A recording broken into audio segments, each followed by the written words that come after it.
Assalamu alaikum, Dr. Zakir Naik. My name is Adnan Jahangir.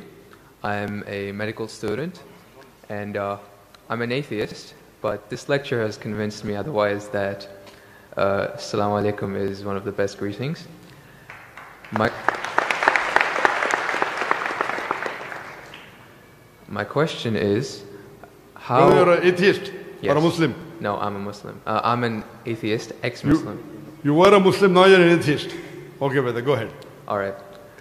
My question is of two parts. First one, what is the stance of Islam on evolution?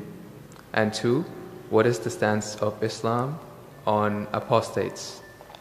The first one, it's how does Islam deal with evolution when, as I'm a medical student, my professors, when they show me the skulls of how humans have evolved throughout millions of years, from Homo habilis to Homo erectus to us Homo sapiens, and when they show proof of how evolution has taken place over the years, how do you disprove that when it is fact? It is not theory or it is not a hypothesis anymore. It is fact. How do you disprove that, if you could answer? Brother Jahangir has asked a question that what is the Islamic view on theory of evolution? And brother, if I reply to you, then will you come back to the fold of Islam? If it's a convincing enough answer.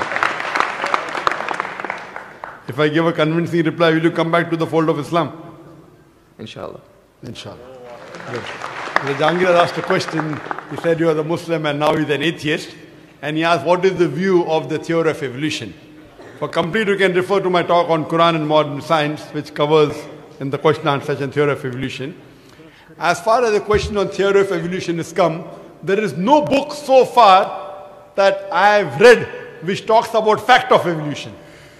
Theory of evolution means the theory. And when we talk about theory of evolution, we start thinking of Charles Darwin. He wrote a book called The Origin of Species. And in that book, he says that he went on a ship by the name of HMS Beagle, and he went on an island by the name of Calotropis, and there he saw birds pecking in niches. Now, depending upon the niches, the holes they pecked, the beak became short and long. Based on this observation, he propounded his theory of evolution. He propounded his natural selection.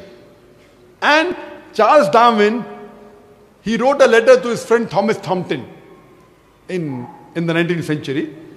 And he said that I do not have proof as far as my theory of evolution is concerned. There are missing links. But because it helps me in rudimentary organ, it helps me in classification, I have propounded this theory. That's the reason when we were in school, if we had to tease any of our friends, we used to call him that you are the missing link. If you were present, Darwin's theory would have been proved right, indicating that he's a monkey. We used to fool around. So there is no proof regarding Darwin's theory at all. It's a theory, it's not a fact. Now in most of the schools, they teach Darwin theory as though it's a fact because they don't have any alternative. Because of that. But no scientist at all can say for sure. Yes, there are many scientists who support Darwin's theory. But as far as recent times are concerned, most of the scientists today they do not agree with Darwin's theory. As far as you talked about the 4 waves of hominoids. First was the Iceman, then was the Neanderthal man, then was the Cro-Magnon. All these that you find, there is no link between them. There is no link whatsoever. According to P.P. Grassi, who held the chair of the evolutionary studies in Paris Sorbonne University, he said, it is letting your imagination run too wild to assume, based on few studies on the vestiges, on the skeletons, to think that we have been created from ape. There is no link at all among all these 4. So Darwin propounded. Now many things of Darwin is correct. For example, life was created from water. That Quran also says in Surah Anbiya chapter number 21 verse number 30. The Quran says, وَجَعَلْنَا مِنَ الْمَاءِ كُلَّ شَيْءٍ أَفَلَا يُؤْمِنُونَ. We have created everything from water. Every living thing from water. Will you not then believe? So this is correct. So many things of Darwin is correct. But as a whole, everything is not true. That we have been evolved for apes, not at all. If there was evolution today, we should be having some people who are in between monkeys and human beings. We don't find that in any museum. Brother Jangir, if it's true that species have been evolving, today we should find some species at least which are in between the human beings and the men. I would request the audio technician to increase the volume a bit.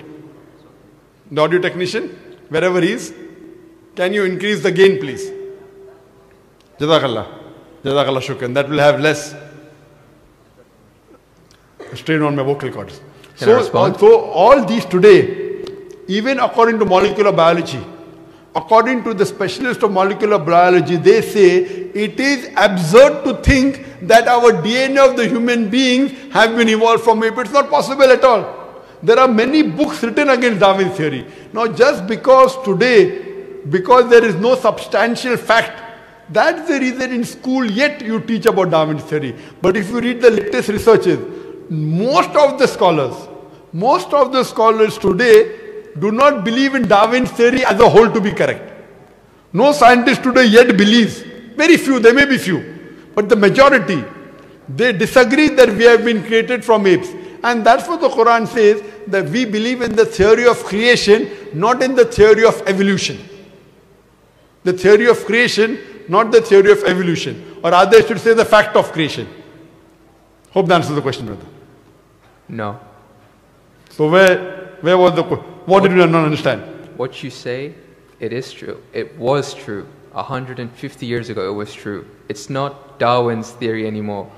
150 years of research has said that it's not once. He was just the one who started the ideology of evolution.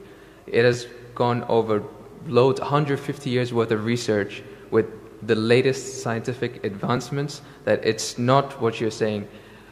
When my professor shows me proof, it's not just from apes, which is completely certain. When you see proof how the common cold evolves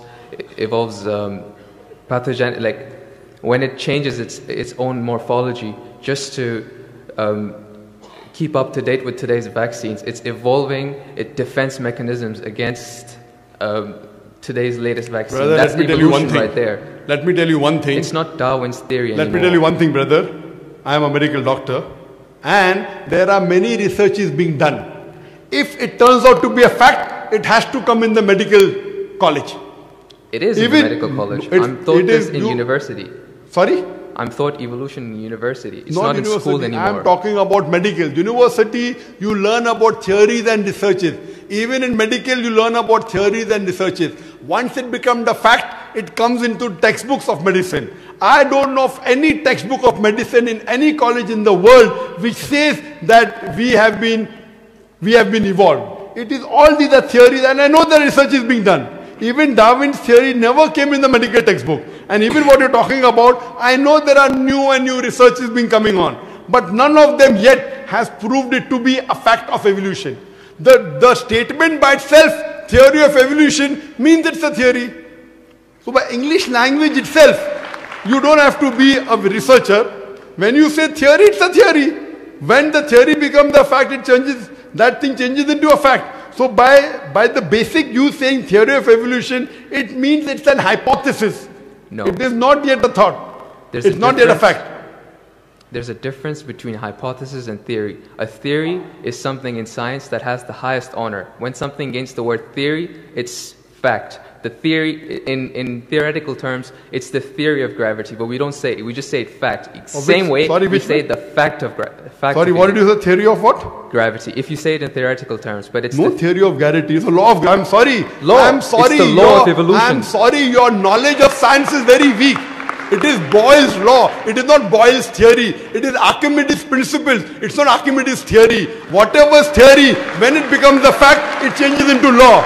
I'm sorry, your knowledge is so weak, and I wouldn't like to continue. Your knowledge is so weak. My question, I'm not here to teach 2 + 2 = 4 in the audience. In the question answer session, you ask a question, I give the answer. If you like it, you keep it. If you don't like it, you throw it. Okay, just the thing is that if your knowledge is so weak, you're saying theory is the highest thing in science. I'm sorry, you're absurd. I'm a medical doctor. Theory is the highest thing in science. I'm very sorry, brother. If someone I'm Jangir, brother. I'm very sorry. Theory is never the highest thing in science. If you think just because you're going to a university or coming to fool the people here, I'm not. I'm totally sorry. Theory, if it becomes a fact, and if the theory becomes a law, it may reach a high standard. But theory by itself, it's a theory, it's a hypothesis. Once it gets converted, it becomes a law, it becomes a fact. Newton's law, it becomes a fact, it becomes a law. I'm sorry to say that by itself, calling it a theory means it is not yet an established fact. The heart pumps blood. Is it a theory or is it a fact? It's a fact. No, the theory of heart pumping blood. Theory of heart pumping blood now. Now if I'm going to teach you English language here, I feel you are wasting the time of the people. Surely, if you can't understand simple English, that what's the difference between the theory, that theory is the highest thing in science, then I'm sorry, you'll have to go back and learn science. What about the